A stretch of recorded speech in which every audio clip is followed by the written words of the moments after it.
7 de la mañana con 22 minutos. Diferentes organizaciones que trabajan por la minería legal y formal se reúnen el día de hoy, 3 de septiembre, desde las 9 de la mañana en los exteriores del Parque El Arbolito en Quito, con el objetivo de exhortar a la Corte Constitucional no dar paso a consultas locales para decidir de temas de interés nacional como los recursos naturales. Este es el comunicado que se ha hecho, pues además del llamamiento a que se unan pues diversos sectores que tienen que ver con la minería. Nosotros, para abordar este tema, vamos a saludar ya a Andrés Icaza, abogado minero, representante de la Cámara de Minería del Ecuador. Bienvenido, muchísimas gracias por acompañarnos hoy. Buenos días, gracias por la invitación. En efecto, el día de hoy hay un plantón del sector minero que empieza a las 9 de la mañana en el Parque del Arbolito, y como consecuencia de ello se van a entregar varios amicus curiae a los dos procesos de consulta popular que actualmente están ventilándose en la Corte Constitucional, tanto el del Cantón Ponce Enríquez cuanto el de la provincia de La Suay. ¿Cómo avanza precisamente este pedido de consulta popular que se hizo, por un lado, por el prefecto de La Suay, y también tengo entendido es el uno en contra de la minería, y hay otro pedido también a favor para la consulta popular? Pues usted bien lo ha dicho, son dos pedidos de consulta, el uno promovido por el prefecto Yacu Pérez y el otro por el alcalde del Cantón Ponce Enríquez. En el un caso se busca restringir las actividades mineras en la provincia de La Suay, y en el otro caso se busca legitimar las actividades mineras en el Cantón Ponce Enríquez. Nuestro criterio es pues bastante simple, ¿no?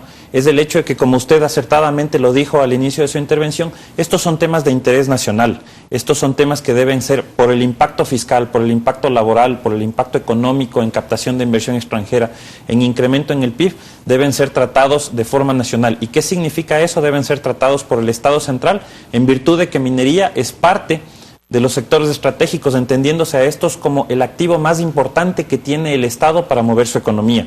En ese sentido, no pueden ser tratados ni a nivel cantonal ni a nivel provincial. La Cámara de Minería, el sector minero industrial, se opone a ambas consultas populares. No importa que la UNE busque legitimar una actividad que ya tiene las autorizaciones del caso, o que en la otra se busque restringir una actividad. No puede ser objeto de consulta popular un tema que constitucionalmente está arreglado como de administración del gobierno central, precisamente por el interés nacional que usted ya mencionó. Y bueno, en este caso, ¿qué deberían hacer los proponentes? ¿Ampliarlo a nivel nacional? ¿Usted cree que el país entero debería decidir sobre si es que quiere minería en el Ecuador o no? Es que quizás aquí el otro elemento a considerar es que, y debemos advertirle a nuestros televidentes de esto, lo que se está creando con este tipo de temas, por un lado es caos, y por otro lado es una suerte de régimen paraconstitucional. Permítame profundizar un poquito el tema. Imagínense, en marzo tuvimos en Azuay una consulta popular sobre el tema, y hoy día el prefecto Pérez está buscando una consulta provincial, lo cual implica que deberíamos volver a preguntar a Girón lo que ya se le preguntó en marzo, por una parte. Y por otra parte, existe otro cantón dentro de la misma provincia que está haciendo otra pregunta al tema. Entonces, la conclusión es que esto, si es que las consultas llegan a pasar, creemos que no hay asidero jurídico para que pase, va a ser un gran problema para el Consejo Nacional Electoral, su instrumentación. Como usted mismo lo menciona, que es esta consulta popular en Girón. Es decir, puede darse el caso en que se apruebe pues el pedido de consulta popular. Claro, pero volvemos al tema. Lo que le decía es, la Constitución del Ecuador dice que hay 3 puntos en los cuales no puede ejercerse minería, que son zonas intangibles, centros urbanos y áreas protegidas. Zonas intangibles y áreas protegidas debidamente catastradas por el Ministerio del Ambiente a través del Sistema Nacional de Áreas Protegidas. Sin embargo, a través de estas consultas populares y sin que haya una reforma constitucional, también decimos, por culpa del resultado de marzo del 2019, tampoco hay cómo hacer minería en el Cantón Girón o en las restricciones que pretende poner el prefecto Pérez. La conclusión es esa: estamos generando caos y le estamos quitando el poder al Estado central de decidir cómo, cuándo, dónde, con quién y bajo qué reglas se puede o no se puede hacer minería.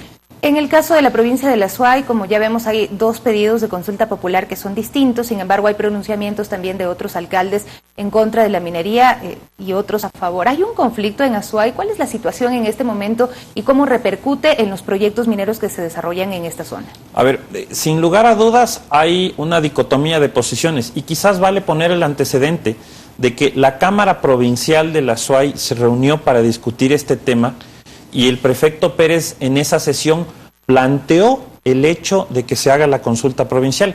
Sin embargo, él no logró obtener los votos suficientes para que se realice la consulta provincial. Y a pesar de que él no tuvo la autorización, él sigue adelante con el tema. De hecho, en estos días le hemos visto en manifestaciones antimineras en las provincias de Bolívar y de Loja, por lo que a rato sí cabe la pregunta de qué hace el prefecto de la SUAY en Bolívar o en Loja haciendo este tipo de activismo. Él ha sido activista, ¿no?, por el tema. Sin duda, pero ahora es prefecto de una provincia. Hay que entender eso y eso tiene que quedar muy claro. Pero más allá de eso, hay una dicotomía en la provincia sobre si querer o no, entendiendo además que Azuay tiene su historia minera. En Azuay están las concesiones del mayor productor de minerales no metálicos, como es Industrias Graiman.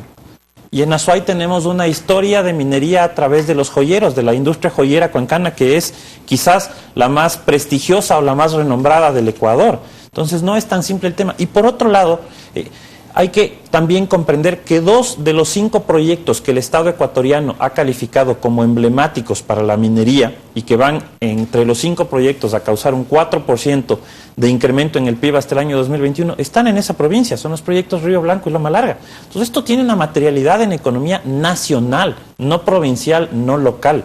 4% del PIB, captación de inversiones, generación de fuentes de empleo directo e indirecto. Entonces, son temas que no pueden ser solamente resueltos en la provincia de la Azuay. Pero, ¿cuál es el entendimiento que tiene la población sobre lo que implica la minería en el Ecuador? Usted menciona datos que implican recursos, inversiones. Sin embargo, hemos visto, y usted mismo lo menciona, que la minería ha estado presente en estas zonas durante muchísimos años y son poblaciones, incluso Ponce Enríquez, donde ni siquiera hay agua potable, donde las condiciones pues en las que vive la ciudadanía no son las mejores. Es decir, ¿cuánto realmente le beneficia a la población o a los que tienen las concesiones mineras? Creemos básicamente que el debate sobre la industria minera tiene que ser un debate académico, un debate con información. Y creemos que parte del abuso del uso de una institución democrática como es la consulta popular es para tratar de llevar a un escenario político, a una discusión que evidentemente no puede ser política. El prefecto Pérez se autodenomina un defensor del agua. Sin embargo, constatamos en la consulta popular anterior que reinó la desinformación, que la información hacia los pobladores de Girón no fue transparente. No se habló con claridad sobre cómo iban las autorizaciones de uso y aprovechamiento de aguas de las concesiones del Cantón Girón, sobre qué porcentaje de esa agua iba a ser recirculada, qué porcentaje iba a ser descargada en fuentes públicas y en qué condiciones. ¿Y ese para ustedes es un argumento? ¿Se afectan las fuentes de agua? ¿Cuál es el impacto que tiene la minería sobre la naturaleza? Es que precisamente de eso es de lo que estamos hablando, de que no existe una afectación material a las fuentes de agua, de que la regulación ecuatoriana claramente establece que primero tiene privilegio el ser humano sobre cualquier fin industrial, no solamente minería. Para cualquier industria, primero tiene prevalencia el consumo humano y el acceso humano al agua antes que el fin industrial. Pero esas son las cosas que no se dijeron en la campaña electoral de la consulta de Girón. Y fuera de que este tema sea un tema de que se pretende hacer una reforma tácita a la Constitución, por eso es que consideramos que no se puede abusar de una figura democrática como es la consulta popular para tratar de meter cualquier tipo de pregunta. A lo otro que le consultaba, el tema de los beneficiarios de las concesiones mineras. Quizá también por ahí hay una percepción de la ciudadanía de que estos proyectos pues destruyen el medio ambiente y no son beneficiados los pobladores ni siquiera de las zonas cercanas. Nuevamente volvemos al tema. Lamentablemente en este tipo de asuntos, al politizar la discusión, reina la desinformación y la información nos llega. La ley es clara.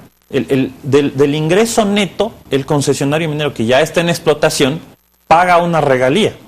Y un porcentaje de esa regalía va directo a las comunidades y a las municipalidades afectadas por el proyecto. Lo empezamos a ver en Zamora. En Zamora tiene un proyecto en producción que es Mirador, que arrancó en julio, hace poco pues fue inaugurado, y otro proyecto que se espera que en el último trimestre del año empiece producción, que es el proyecto Fruta del Norte. Ellos han pagado regalías anticipadas y las regalías anticipadas ya han significado escuelas, puentes, mejoramiento de los centros de salud, de los hospitales, mejoramiento vial, etcétera, etcétera. Entonces, pero eso tiene que entenderse, eso pasa cuando están en producción. Pero toda esa información es la información que no puede ser canalizada en un momento electoral.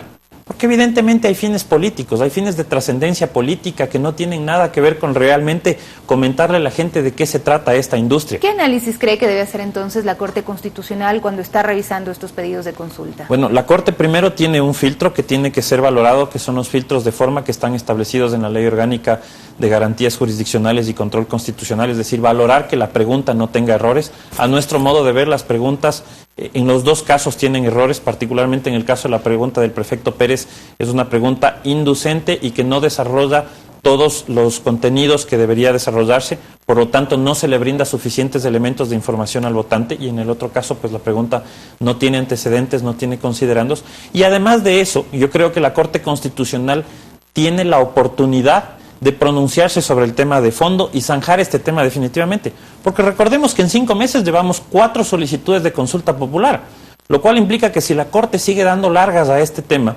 no sé, en un año vamos a coleccionar 10, 20, y eso creo que no es sano para nadie como ciudadanos ecuatorianos. Entonces, ¿este tipo de recursos ha frenado algún tipo de proyecto? ¿Hay temor en los inversores? Está pasando, pues. Mire que en Azuay las cosas no se están moviendo a la velocidad que deberían moverse.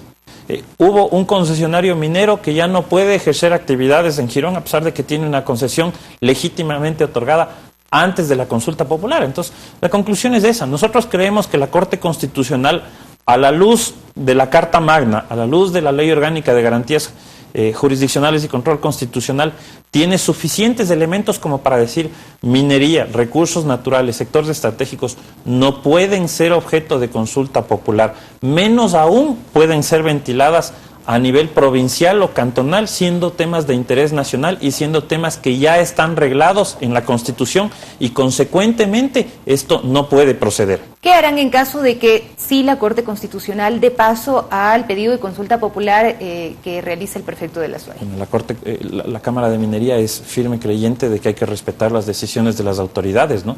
En ese caso, pues lo que habrá que hacer es involucrarse en una campaña de información en la provincia de la Azuay para que ellos entiendan los beneficios del sector minero, y creo sobre todo de desmitificar aquellas cosas que nos quieren falsamente vender, ¿no? Como esta idea de agua o minería o ambiente o minería, cuando en realidad son dos temas que son perfectamente compatibles, y lo hemos visto en otras jurisdicciones y lo empezamos a ver también en el Ecuador.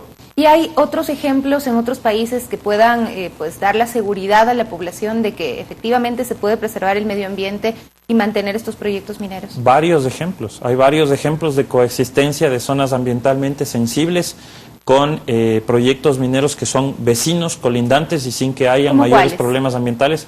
Hay un par de ejemplos en Australia, tenemos temas en Canadá, y por ejemplo hay otro ejemplo importante en Chile, entendiéndose que Chile tiene una penetración de la industria minera muchísimo más alta que el Ecuador, es el mayor productor de cobre del mundo, ya ni siquiera se está empezando a utilizar agua dulce, sino que se está invirtiendo en plantas de desalinización de agua para que el consumo de agua para fines industriales sea agua salada. Consecuentemente no haya afectación alguna a los accesos al agua dulce para el ser humano. Pero estamos bastante lejos de eso en Ecuador. Sí, pero a lo que voy es que el elemento importante aquí para vencer esos mitos que nos quieren vender es la tecnología, es el conocimiento. Y en ese sentido creo que todos nuestros televidentes deben tener la certeza de que el Ecuador ha impuesto reglas de juego claras al sector minero, suficientemente demandantes y exigentes en cuanto a responsabilidades y obligaciones. Y además los operadores mineros que están actualmente en el Ecuador son operadores que mantienen altos estándares, no solo aquí en el Ecuador, sino a nivel internacional. ¿El gobierno se ha planteado una meta que represente la inversión en la minería en el país? Entiendo que es más o menos el 4% del Producto Interno Bruto. Hasta el 2021. Hasta el 2021. ¿Esta meta se podrá cumplir con el escenario actual? Si es que las consultas empiezan a suscitarse, sin lugar a dudas que no va a pasar. Pero si es que las cosas empiezan a ponerse en regla, y sobre todo yo creo si es que la Corte Constitucional zanja definitivamente el tema, es muy posible, y quizás siendo un poquito optimistas hasta se lo pueda superar. ¿Cuáles son las personas que van a participar, o quiénes son las personas que van a participar en esta marcha que realizan el día de hoy? ¿Qué se espera? ¿Desde dónde parte desde el Arbolito y hasta dónde pretende llegar? A ver, la marcha, el plantón básicamente está compuesto por las compañías mineras, sus trabajadores, las comunidades que ya están recibiendo beneficios de la industria minera, no solamente a través de las regalías que mencionábamos en esta entrevista, sino también de las comunidades que ya son proveedores, que ya son trabajadores de compañías mineras, de gente que empieza a recibir el tema de esto, y las otras personas que son allegadas, las facultades de geología, de ingeniería en minas, que son chicos que legítimamente tienen derecho a trabajar en esto, y que pues obviamente están estudiando eso pensando en una proyección a futuro que en este momento puede ser coartada. Entonces, básicamente hoy día van a confluir todas las aristas que involucran al sector minero, y la idea es pues después presentar los amicus curiae de todas estas personas involucradas ante la Corte Constitucional, con lo cual terminaría el plantón. ¿Cuántos amicus curiae se van a presentar? Yo creería que al menos unos 30. Muchísimas gracias por acompañarnos, Andrés Icaza, abogado minero, representante de la Cámara de Minería del Ecuador. Nosotros cerramos ya este espacio de entrevistas en esta mañana. Muchísimas gracias por permitirnos acompañarles. Viene enseguida Carla Larrea con más de Telediario.